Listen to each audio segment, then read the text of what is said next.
Hello students. आज हम लोग बात करने वाले हैं कि जो आपका नीट एग्ज़ाम होने वाला है उसमें आप बायोलॉजी में 360 आउट ऑफ 360 स्कोर कैसे करेंगे। देखिए, आजकल नीट का कंपटीशन इतना टफ हो गया है कि अगर आप 90% या उससे ज़्यादा स्कोर अचीव नहीं करते हैं अपने फेवरेट सब्जेक्ट, जो कि आप अगर बायोलॉजी स्ट्रीम चूज किए होंगे तो आपका फेवरेट सब्जेक्ट बायोलॉजी होगा, और उसमें अगर आप 90% से अबव मार्क नहीं ला पा रहे हैं तो आपके लिए दिक्कत की बात है। इसलिए हम समझेंगे कि किस स्ट्रेटजी को अपना के हम बायोलॉजी में 90% या फिर 100% तक मार्क कैसे अचीव कर सकें। यानी कि जो हमारा बायोलॉजी का एग्ज़ाम होने वाला है नीट में, जो कि बॉटनी और जूलॉजी दो पार्ट में होने वाला है, उससे 45 क्वेश्चन पूछे जाते हैं। तो उसमें 45 आउट ऑफ 45 बॉटनी में और जूलॉजी में भी 45 आउट ऑफ 45 कैसे करेक्ट कर सकें, इसके लिए हम लोग इस वीडियो में बात करने वाले हैं, जो आपके लिए काफ़ी इम्पोर्टेंट और हेल्पफुल होने वाला है। तो आइए हम देखते हैं कि हम क्या ऐसा स्ट्रेटजी अपनाएं जिससे कि हमारा नीट में 100% स्कोर हो पाए। क्योंकि कंपटीशन इतना टफ है कि आपको अगर टॉप कॉलेज चाहिए, अच्छा कॉलेज चाहिए या फिर टॉप रैंक चाहिए तो आपको 100% स्कोर करना पड़ेगा। क्योंकि अगर आप 2024 का या 23 का रिजल्ट देखेंगे तो आप देखेंगे कि फर्स्ट टॉप 10 स्टूडेंट का 360 में 360 मार्क है। तो आपको भी उसी के हिसाब से प्रिपरेशन करना चाहिए कि आपका भी नंबर बायोलॉजी में 360 आउट ऑफ 360 आए। और ये कोई बहुत ज़्यादा टफ काम नहीं है, आप भी कर सकते हैं। क्योंकि आपके जैसा ही कोई स्टूडेंट पढ़ के अगर ऐसा कर सकता है तो आप भी ऐसा कर सकते हैं। ऐसा आपको खुद पे कॉन्फिडेंस रखना चाहिए। और बाकी हेल्प करने के लिए हम तो हैं ही, तो हम आपको बताते हैं पार्ट वाइज कि कैसे आप अपने इस गोल को अचीव कर सकते हैं ईजिली। देखिए, पहले हम थोड़ा सा नीट एग्ज़ाम के बारे में जान लेते हैं कि नीट एग्ज़ाम क्या होता है। तो जो नीट का एग्ज़ाम है वो हम आपको बताएं कि हाईली कॉम्पिटिटिव हो गया आज के टाइम पे, क्योंकि कंपटीशन काफ़ी टफ है। तो और ये नेशनल लेवल पे एग्ज़ाम होता है, जो कि ऑल मेडिकल, डेंटल या फिर जो आयुष कोर्स होता है, मेडिकल से रिलेटेड कोर्स, उसमें एडमिशन के लिए नीट एग्ज़ाम होता है, जिसको कंडक्ट करवाता है एनटीए, नेशनल टेस्टिंग एजेंसी हमारा। इसमें जो हमारा जब नीट का एग्ज़ाम देने के लिए जाएंगे तो आप पेपर में देखेंगे कि पेपर का 4 पार्ट है, जिसमें कि 4 पार्ट में 4 सब्जेक्ट को 4 पार्ट में डिवाइड किया गया है।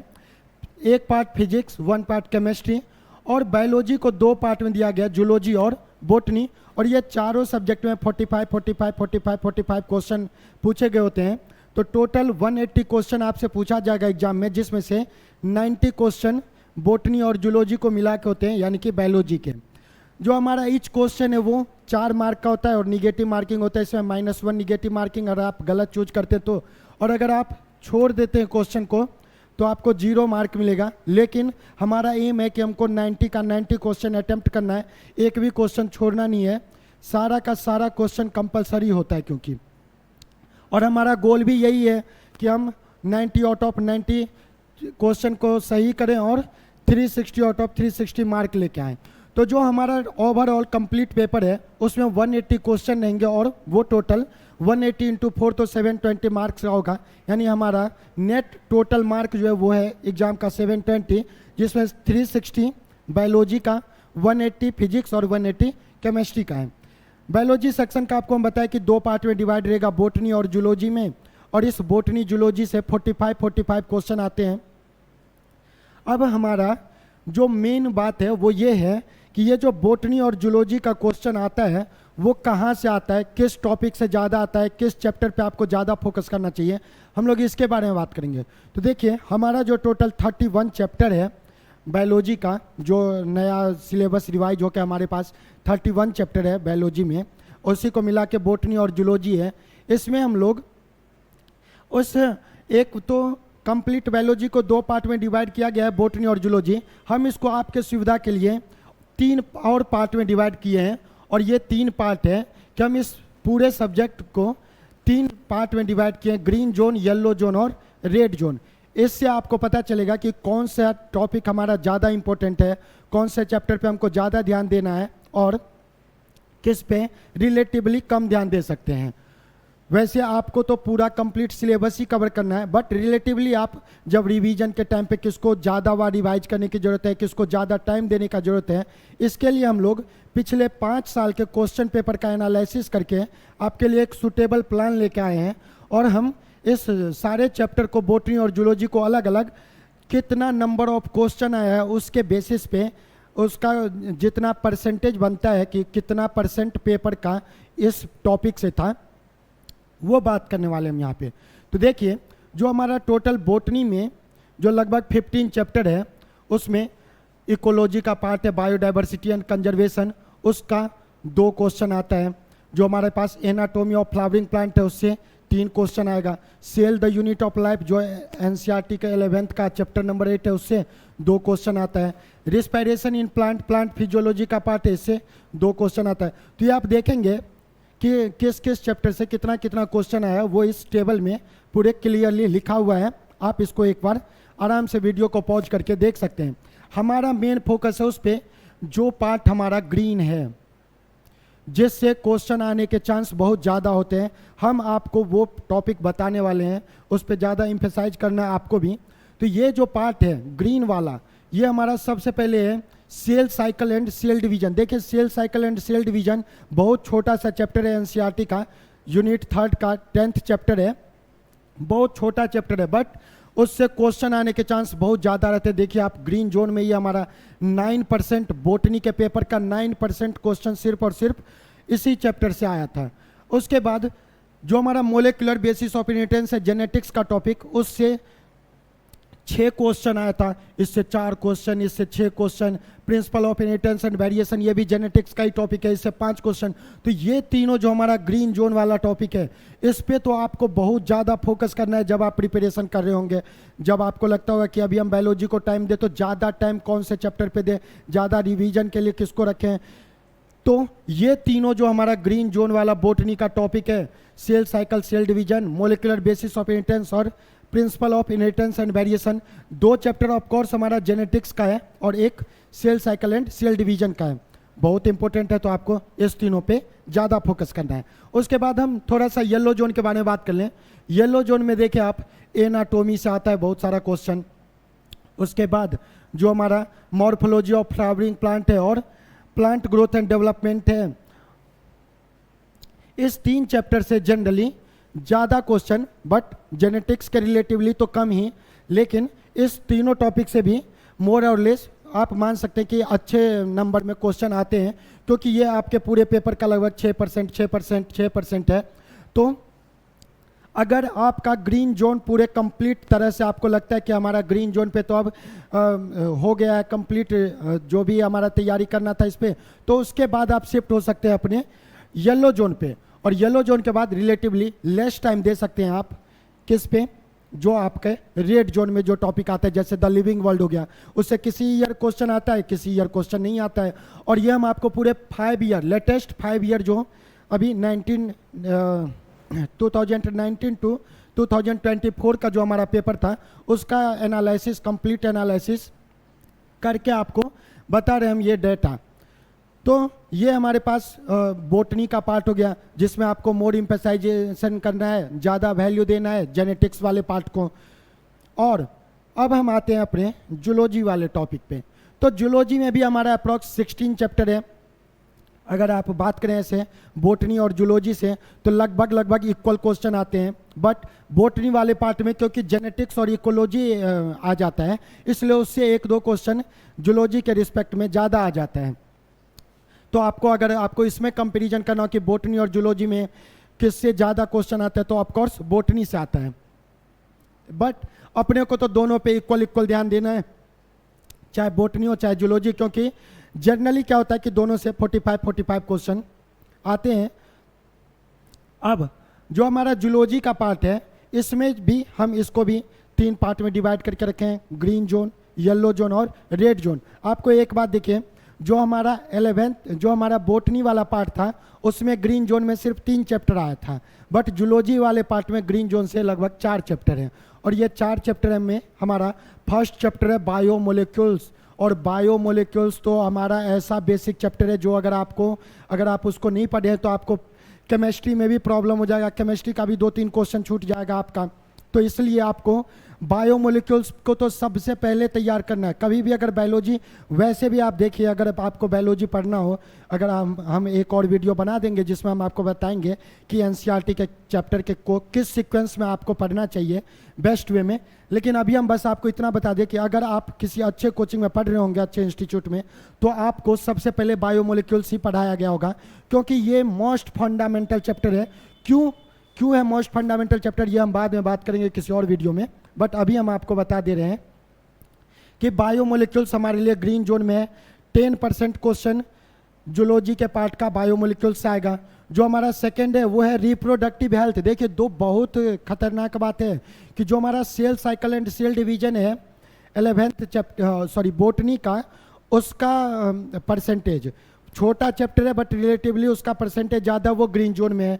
उसी के टाइप से रिप्रोडक्टिव हेल्थ भी आपको पता है एकदम छोटा सा चैप्टर है, बट इसका भी क्वेश्चन आने का चांस बहुत ज़्यादा रहता है। तो आपको रिप्रोडक्टिव हेल्थ पे भी ज़्यादा फोकस करना है। छोटा chapter but mark gaining chapter, ये सब ऐसा चैप्टर है जिससे आपको बहुत ज़्यादा आप स्कोर कर सकते हैं ईजिली। थर्ड चैप्टर है हमारा बायोटेक्नोलॉजी। बायोटेक्नोलॉजी को तो आप ऐसा समझिए कि किसी एग्जाम में ऐसा होता है 8 क्वेश्चन सिर्फ और सिर्फ बायोटेक्नोलॉजी से आ जाते हैं। बायोटेक्नोलॉजी का 2 चैप्टर है, लेकिन अपने आप में बवाल चैप्टर है। आपको इसको तो किसी भी कीमत पे छोड़ के नहीं जाना चाहिए। आप जिस दिन लास्ट दिन एग्जाम देने जा रहे हैं उससे अगर 2 घंटा पहले आपको पढ़ने का टाइम मिलता है तो आप जिस चैप्टर को बायोलॉजी में रिवीजन करेंगे, अगर आप मेरा सजेशन माने तो वो है बायोटेक्नोलॉजी। बायोटेक्नोलॉजी का एप्लीकेशन और इसका प्रोसेस बहुत ज़्यादा इम्पोर्टेंट है आपके लिए। बायोटेक्नोलॉजी का प्रिंसिपल और प्रोसेस और इसका एप्लीकेशन, सेकंड चैप्टर है एप्लीकेशन। तो ये जो 2 चैप्टर में है हमारे पास बायोटेक्नोलॉजी, ये बहुत इंपॉर्टेंट है। थर्ड चैप्टर है हमारा ग्रीन जोन में animal kingdom. Animal kingdom relatively आपको बोरिंग लगता होगा कि इतना सारा एग्जाम्पल है कौन याद करेगा, लेकिन ये 1 टाइम एफर्ट है। अगर आप इसको रट के रट्टा मार जाइए, आपको पता है 2 ही चैप्टर ऐसा है जिसमें आपको रट्टा मारना है एग्जाम्पल का। एक है बोटनी के साइड में मॉर्फोलॉजी या प्लांट किंगडम, और दूसरा है जूलॉजी के साइड में एनिमल किंगडम। तो 2 ही चैप्टर में तो मेन एग्जाम्पल आता है। तो इस दोनों चैप्टर को आप सुने भी होंगे वैसे कि बायोलॉजी मतलब रट्टा मार। वैसे ये बात कंप्लीटली ट्रू नहीं है कि बायोलॉजी मतलब रट्टा मार, लेकिन आप बायोलॉजी में जो एक्चुअल में रट्टा मारने वाला टॉपिक है वो यही है, एनिमल किंगडम, प्लांट किंगडम और मॉर्फोलॉजी, क्योंकि इसमें आपको एग्जाम्पल याद करने पड़ेंगे। तो ये हमारा पार्ट था जो हमारा ग्रीन जोन था जूलॉजी के साइड का। तो आपको बोटनी का इंपॉर्टेंट चैप्टर पता चल गया, जूलॉजी का इंपॉर्टेंट चैप्टर पता चल गया। रिलेटिवली जो लो परसेंटेज है जिसको हम लोग येलो जोन में शिफ्ट किए हुए हैं, डिवाइड किए हुए हैं, इसको असाइन किया गया येलो जोन, क्योंकि इसमें जो आपके क्वेश्चन का पेपर है उसमें लगभग 5% से और 8% के बीच में क्वेश्चन आता है, उसको हम लोग येलो जोन में शिफ्ट किए हुए हैं। जो हमारा रेड जोन है जिसे क्वेश्चन आने के चांस हैं बट रिलेटिवली बहुत कम है, 5% लगभग आपके पेपर का 5% या उससे भी कम पार्ट कवर करता है, तो उसको हम लोग रेड जोन में रखें। तो आप इसको एक बार दोबारा से ध्यान दे के देख लीजिएगा कि क्या है। नेक्स्ट अब हम बात करने वाले हैं कि हम ऐसा कौन सा स्ट्रेटजी अपनाएं कि ये जो हमारा इम्पोर्टेंट टॉपिक है वो कवर हो जाए, जो इम्पोर्टेंट चैप्टर है वो हमको हमेशा के लिए याद रह जाए। क्या ऐसा रूल और रेगुलेशन हम फॉलो करें, ऐसा क्या स्ट्रेटजी अपना ले कि हम उस रैंक लिस्ट में पहुंच जाए जहाँ पे टॉपर है 1 to 10 या फिर टॉप 100 के रैंक में, जो हमारा बेस्ट मेडिकल कॉलेज हम उसमें हमारा एडमिशन हो जाए एग्जाम के बाद। तो उसके लिए जो सबसे बेस्ट वे है बायोलॉजी को लर्न करने का इफेक्टिवली, देखिए पढ़ता तो सब है लेकिन इफेक्टिवली, जिससे कि आपका वो यूज में आए, आपका वो काम इम्पोर्टेंट रोल निभा सके आपके एग्जाम के दिन, हम वो प्रोसेस यहाँ पे बता रहे हैं आपको। सिर्फ 5 स्टेप प्रोसेस है, और जब आप इस 5 स्टेप प्रोसेस को सीरियसली इसको फॉलो करेंगे तो आप विश्वास कीजिए कि आप भी अपने आप को उस टॉपर के लिस्ट में देख सकते हैं जब आपका एग्जाम होगा, उसके बाद रिजल्ट आने के बाद। अब हम स्टेप बाय स्टेप आपको बताते हैं। देखिए हमारा सबसे फर्स्ट स्टेप तो है लर्निंग ही, कि आपको एक्चुअल जो थ्योरी है, जो बेसिक कंसेप्ट है, उसको पहले आप अपने मॉड्यूल से या फिर लेक्चर नोट से, मॉड्यूल से भी ज़्यादा प्रेफरेंस आप लेक्चर नोट को दीजिए, अपने लेक्चर नोट से या फिर मॉड्यूल से एक बार आप सीख लीजिए कि उस चैप्टर में क्या क्या कंटेंट है, क्या क्या टॉपिक है। उसके बाद फिर उसी टॉपिक को, उस कंटेंट को जो आप सीखे हैं अपने मॉड्यूल से, पहली बार लर्न किए हैं या फिर अपने टीचर के थ्रू अपने लेक्चर नोट से सीख रहे हैं, उसको आप डीप लर्निंग पे में ले जाइए। उसको डीप एनालिसिस, डीप लर्निंग आप कैसे करेंगे जो आपको ज़्यादा दिन तक याद रखे। उसके लिए आपको 2 काम करना होगा। एक काम तो है हमारा बाइबल ऑफ द बायोलॉजी, जिसको बोलते हैं हम एनसीईआरटी, भी दूसरा नाम एनसीईआरटी को मान लेते हैं हम सेकंड नेम, फर्स्ट नेम इसको हम बाइबल ऑफ बायोलॉजी बोलते हैं, क्योंकि यही आपका पालनहार है नीट के एग्जाम के लिए। यही आपके डूबते हुए नैया को पार लगाएगा कि आपको बायोलॉजी में अच्छा स्कोर कर सके आप। तो आप डीप लर्निंग कहाँ से करेंगे? आप करेंगे एनसीईआरटी से डीप लर्निंग।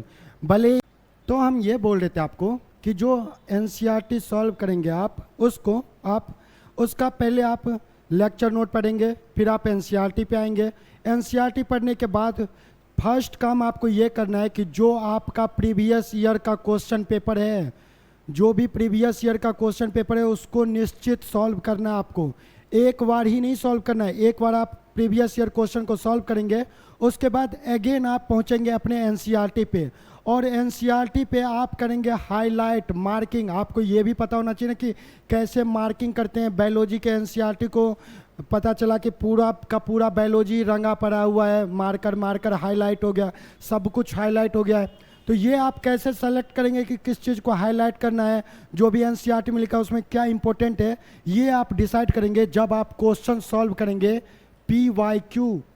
और जिस भी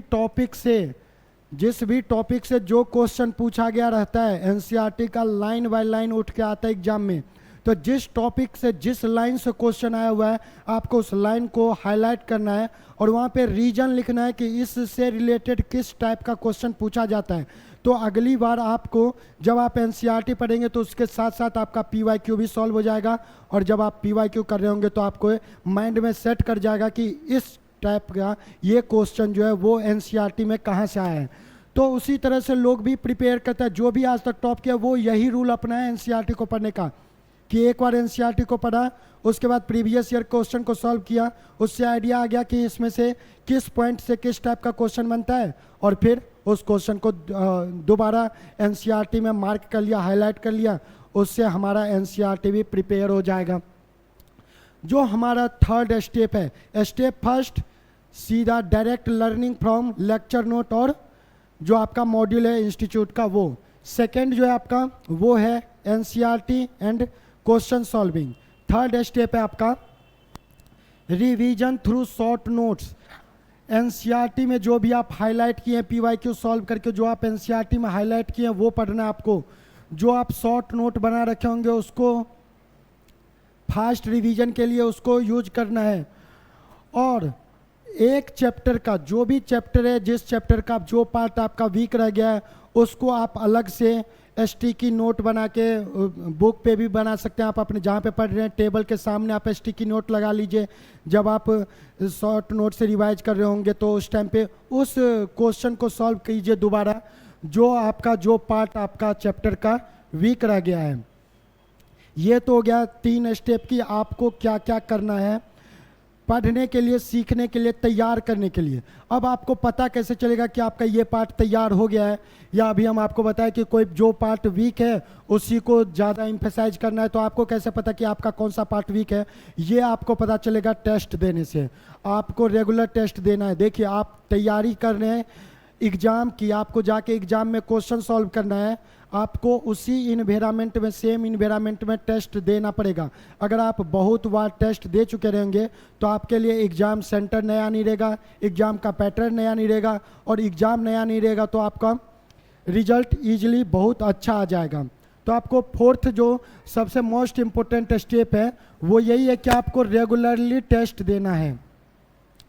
कभी भी अगर मान लीजिए कि आप बोले कि हमारे कोचिंग में तो 1 महीने पे एक बार टेस्ट होता है या 6 महीने पे टेस्ट होता है, हमारा ज़्यादा ऐसा हम कोई एक्स्ट्रा टेस्ट सीरीज भी ज्वाइन नहीं करके रखे हैं, तो आपको क्या करना चाहिए उस कंडीशन में? आप जिस चैप्टर को रिवाइज करते हैं उसका PYQ ही आपका टेस्ट पेपर है। सबसे ज़्यादा फोकस आपको PYQ पे करना है, क्योंकि ये वो क्वेश्चन नहीं है जो एग्ज़ाम में आ सकते हैं, ये वो क्वेश्चन है जो एग्ज़ाम में आ चुके हैं, तो उसके आने के चांस बहुत ज़्यादा हैं। कम से कम उस टॉपिक का रिपीट होने का चांस तो मोस्टली बहुत ज़्यादा है। तो आपको टेस्ट इन्वायरमेंट में अपना पेपर सॉल्व करना है। उसके बाद स्टेप 5 है टेस्ट एनालिसिस। यही आपको बताएगा कि आप कितने पानी में हैं, आपकी नैया डूब रही है या आप तैर के निकलने वाले हैं। आप जब टेस्ट का एनालिसिस करेंगे, टेस्ट तो सब देता है, मोस्टली जो स्टूडेंट सीरियसली प्रिपरेशन करते हैं वो टेस्ट देते हैं, लेकिन 10% स्टूडेंट ही ऐसा होता है जो टेस्ट देने के बाद अपने टेस्ट पेपर का एनालिसिस करता है, और ये टेस्ट पेपर का जो एनालिसिस करके अपने वीक पार्ट को इम्प्रूव करता है, उसी का मेन एग्जाम में सिलेक्शन होता है। तो आपको अपना टेस्ट पेपर का एनालिसिस करना है और उसी से आपको पता करना है कि आपका वीक टॉपिक कौन सा है। तो हम आपको बताएं कि टेस्ट देने का आपका क्या फ़ायदा होगा, कि आपको पता चल जाएगा रिवीजन के टाइम पे कि आपको कौन से पार्ट को ज़्यादा ध्यान देना है, कौन सा पार्ट आपका कमज़ोर रह गया है, कौन सा पार्ट आपको अब आप नहीं भी दोबारा देखें तो भी काम चल जाएगा। तो ये हमारा 5 स्टेप प्रोसेस है, जिसको आपको होल द ईयर जब तक आपका एग्ज़ाम नहीं हो जाता है तब तक फॉलो करते रहना है। हम उम्मीद करते हैं कि आपको ये वीडियो अच्छा लगा होगा। अगर अच्छा लग रहा है या फिर आपको और कुछ जानना हो तो आप कमेंट करके बता सकते हैं हमको, हम आपको डिटेल में बताएंगे। आपका कोई प्रॉब्लम हो, आपका कोई पर्सनल प्रॉब्लम हो तो वो भी आप बताइए, हम आपको उसका सॉल्यूशन दे देंगे।